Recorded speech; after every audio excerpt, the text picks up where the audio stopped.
बिस्मिल्लाहिर्रहमानिर्रहीम। अस्सलाम वालेकुम वरहमतुल्लाहि वबरकातुहू। रब्बि इश्रह ली सदरी व यस्सिर ली अमरी वाहलुल उक़दतम मिन लिसानी यफ़क़हू क़ौली।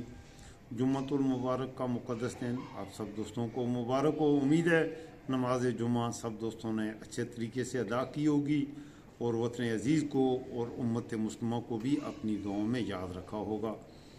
इस वक्त उम्मत मुसलमा वैसे तो ओवरऑल अगर देखें तो पूरी दुनिया के इस्लामी मुल्क अजीब तरह की मुश्किल से गुजर रहे हैं, इसमें कोई शक नहीं। और ख़ास तौर पर जब वतन अज़ीज़ पाकिस्तान की बात आती है तो पाकिस्तान इस्लामी दुनिया में भी सबसे ही ज़्यादा बुरे वक्त से गुजर रहा है। अमेरिका के इलेक्शन हुए हैं, प्रेसिडेंट डोनाल्ड ट्रंप की तकरीब हल्फ बर्दारी के लिए बैनुल-अक़वामी रहनुमाओं को दावतनामे जारी किए गए हैं और इन दावतनामों में तारीख़ में first time in the history Pakistan के एक साबका कैदी वज़ीर-ए-आज़म कैदी नंबर 804 इमरान खान साहब को भी दावतनामा जारी किया गया है और सिटिंग प्राइम मिनिस्टर या सिटिंग प्रेसिडेंट को दावतनामा जारी नहीं किया गया। इसके साथ साथ इंडियन मीडिया में आज ये भी धूम है कि जहां इमरान खान कैदी नंबर 804 को दावतनामा जारी किया गया है, वहां इंडिया के सिटिंग प्राइम मिनिस्टर प्रधानमंत्री नरेंद्र मोदी को दावतनामा जारी नहीं किया गया। पाकिस्तान के पूर्व प्रधानमंत्रियों शहबाज शरीफ और मियां शरीफ नवाज को भी दावतनामे जारी नहीं किए गए। जब अमेरिका की स्टेट डिपार्टमेंट की तरफ से इमरान खान साहब को दावतनामा जारी किया गया, कैदी नंबर 804 को दावतनामा जारी किया गया, तो कई सवाल उठे। और चाहे हमारी इस्टेब्लिशमेंट हो, चाहे हमारे ढोल सिपाही हों, जिनको मैडम नूरजहान के बकोल तेनू रब दियाँ रखा ए पुत्र अनारकली विच विकदे ने तू लभदी फिरें लाहौर कुड़े, ये नहीं ये पुत्र अनारकली विच विकदे ने तू लभदी फिरे पशोर कुड़े। तो पशोर कुड़े वालों को भी कोई भी अहमियत नहीं दी गई और मुतालबा अमेरिका की तरफ से ये किया गया है कि अब खराम इज़्ज़त के साथ इमरान खान साहब को रिहा करके स्वाब-ए-दारैन हासिल करें। लगता है डोनाल्ड ट्रंप इस्लामी दुनिया के बड़े लीडर हैं, इसमें हैरान मत होइएगा। मैंने कहा उम्मत मुसलमा के सबसे बड़ा लीडर जो है वो डोनाल्ड ट्रंप है। अब फिर आप हैरान होंगे कि कैसे कह रहा है इब्न सिकंदर। भाई मैं तो बात करता हूँ दलील के साथ।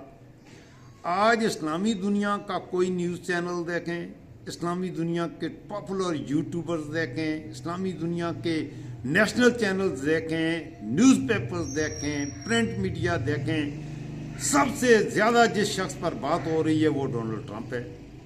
इस्लामी दुनिया के लीडर पर इस्लामी दुनिया में अगर इस्लामी दुनिया का कोई लीडर होता तो हमारे अखबारों में उसका नाम ज़ीनत बनता, उसकी तस्वीर छुपती, उसकी बातें होती। लेकिन ऐसा बिल्कुल नहीं है।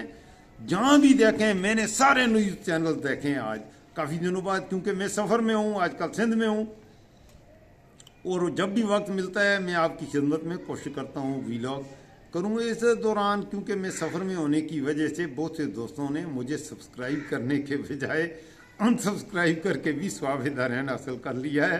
तो मैं आप सब दोस्तों से को ये हुक्म दूंगा, आपको ये मशवरा दूंगा, मेरे चैनल को अनसब्सक्राइब ना करो, सब्सक्राइब करो, इससे ज़्यादा स्वाब-ए-दारैन हासिल होगा। मैं आप तक सच पहुँचाने की कोशिश करता हूँ। आप झूठों के तो सब्सक्राइब व्यूअर्स मिलियंस में आते हैं, और सच्ची बात जो है मेरे मुसलमान भाइयों का डाइजेस्टिव सिस्टम इतना ख़राब है, सच्ची बात हजम नहीं होती, बजाय सब्सक्राइब करने के अनसब्सक्राइब करने पे लगे हुए हैं। एनीवे एज यू लाइक, अगर आप पसंद फरमाएं तो ज़रूर चैनल को सब्सक्राइब भी करें, लाइक भी करें और शेयर भी करें ज़्यादा से ज़्यादा, ताकि आवाज़ हक, आवाज़ सच ज़्यादा से ज़्यादा दोस्तों तक जाए। मैं डोनाल्ड ट्रंप की बात कर रहा था कि वो उम्मत मुस्लिमा का सबसे बड़ा लीडर है। कैसे सबसे बड़ा लीडर है? देखिए, ये दुनिया जो है ना कि ग्लोबल विलेज की इस्तेलाह इस्तेमाल होती है कि दुनिया जो है ग्लोबल विलेज है, इसमें कोई शक नहीं। प्लेनेट अर्थ में जितने भी कंट्रीज़ हैं आज वो ग्लोबल विलेज ही की मानद हैं। आजकल आप बहुत आसानी से एक मुल्क से दूसरे मुल्क बहुत ही तेज़ी से ट्रैवल करके जा सकते हैं। اب گھوڑوں گدھوں پہ بیٹھ کے سفر نہیں کرنا ہوتا، ایروپلینز ہیں، اور ایسے ایروپلینز ہیں کہ ایک جگہ سے اڑان بھرتے ہیں اور چند ہی گھنٹوں کے بعد دنیا کے دوسرے بر اعظم میں پہنچ جاتے ہیں۔ تو یہ دنیا، اس میں کوئی شک نہیں کہ ایک گلوبل ولیج ہے۔ اس گلوبل ولیج میں جو سب سے زیادہ پاورفل کنٹری ہوتا ہے، اس کا جو لیڈر ہوتا ہے وہ حقیقت میں پوری دنیا کا لیڈر ہوتا ہے۔ امریکن پریزیڈنٹ جب سپیچ کرتے ہیں، ابھی ڈونلڈ ٹرمپ بھی کرے گا، میں نے سنی ہے گزشتہ بہت سے امریکن پریزیڈنٹ جب وہ برس اقتدار آئے، جب انہوں نے حلف برداری کی تقریب کے بعد اپنی قوم سے خطاب کیا، تو انہوں نے قوم سے خطاب نہیں کیا۔ امریکہ کا پریزیڈنٹ جب سپیچ کرتا ہے تو وہ as a president of the world speech کر رہا ہوتا ہے، وہ as a president of United States of America نہیں بول رہا ہوتا۔ آپ سنیے گا، ڈونلڈ ٹرمپ کرے گا تو بالکل آپ کو بھی یہ نظر آئے گا۔ اس سے پہلے پریزیڈنٹ اوباما تھا، جب وہ مخاطب ہوتا تھا تو دنیا کو مخاطب ہوا کرتا تھا، دنیا کا صدر بن کے۔ اس نے کبھی امریکہ کا صدر بن کے نہیں وہ مخاطب ہوا، بھلے وہ جو بائیڈن ہو، رونلڈ ریگن ہو، بل کلنٹن ہو، پریزیڈنٹ کارٹر ہو، رچرڈ نکسن ہو، کینیڈی ہو، کوئی بھی ہو، امریکہ کا پریزیڈنٹ جو ہوتا ہے، اور خاص طور پر رشیا کی وہ کولڈ وار کے بعد رشیا کی کہانی تو ختم ہو چکی، تو گزشتہ 35 سالوں میں دنیا میں U S a single super power ہے، اور پوری دنیا میں امریکہ ہی کا سکہ چلتا ہے۔ جہاں تک پاکستان کی سول بیوروکریسی ہو، وردی والی بیوروکریسی ہو، ہمارے پولیٹیشینز ہوں یا جو بھی ہے، آپ اسے بیوروکریسی کہیں یا ان کو کہتے ہیں چھپی ہوئی ہڈن پاورز بھی کہتے ہیں، کوئی فرشتے بھی کہتے ہیں، جو کہتے ہیں کہہ لیں، ان کو بھی امریکہ ہی کے اشاروں پر ناچنا پڑتا ہے۔ اب جب کہ امریکہ کی اسٹیٹ ڈپارٹمنٹ کی طرف سے عمران خان صاحب کو دعوت نامہ جاری کیا گیا ہے، تو ہمارے ڈول سپاہی کو بھی سنا ہے یہ کہ ان کی رنگت کچھ پیلی ہو رہی ہے، اور یہ اڑی اڑی سی رنگت، یہ جھکی جھکی نگاہیں، تیری شام کہہ رہی ہے تیری صبح کا فسانہ۔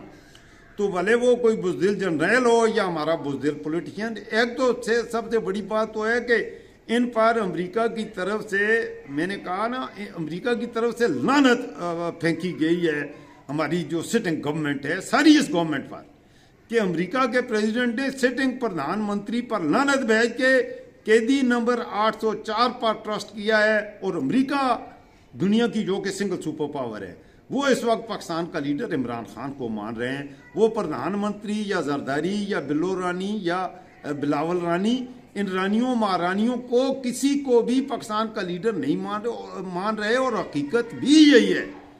کیوں؟ یہ پاکستان کے عوام کے نمائندہ نہیں ہیں، یہ پاکستان کے عوام کے ریپریزنٹیٹیو نہیں ہیں، یہ ڈیموکریٹکلی الیکٹڈ پیپل نہیں ہیں، یہ ڈاکو ہیں، ڈاکہ مار کے چور دروازے سے گھسنے والے گیدڑ ہیں، اور ان کا انجام وہی ہوگا جو گیدڑوں کا ہوتا ہے، اور اب گیدڑوں والا انجام ان کا تقریباً ہوا چاہتا ہے۔ اس وقت تک اتنا ہی، نیوی لاگ کے ساتھ انشاءاللہ دوبارہ آپ کی خدمت میں حاضری دوں گا۔ اور آخر میں یہ ایک بات پھر میں یہ کہوں گا، میں آپ کو حکم تو نہیں دیتا، لیکن یہ ضرور آپ کو رائے دیتا ہوں کہ ابن اسکندر خان آپ کی آواز ہے، آپ کی امنگوں کا ترجمان ہے۔ میں کوشش کرتا ہوں آپ کی آواز بنوں، تو ضرور ابن اسکندر خان کو سبسکرائب بھی کر لیجئے، لائک کیجئے، شیئر کیجئے، اور بیل آئیکن پریس کرنا مت بھولیے گا، تاکہ آپ میرے آنے والے ویڈیوز کے بھی نوٹیفیکیشن موصول کرتے رہیں۔ اپنا خیال رکھیے گا، ابن اسکندر خان کو رکھیے گا دعاؤں میں ضرور یاد۔ میں آپ کو اپنی ہر دعا میں یاد رکھتا ہوں۔ جہاں رہیں، آباد رہیں، خوش رہیں، ہنستے رہیں، مسکراتے رہیں۔ اللہ حافظ، فی امان اللہ۔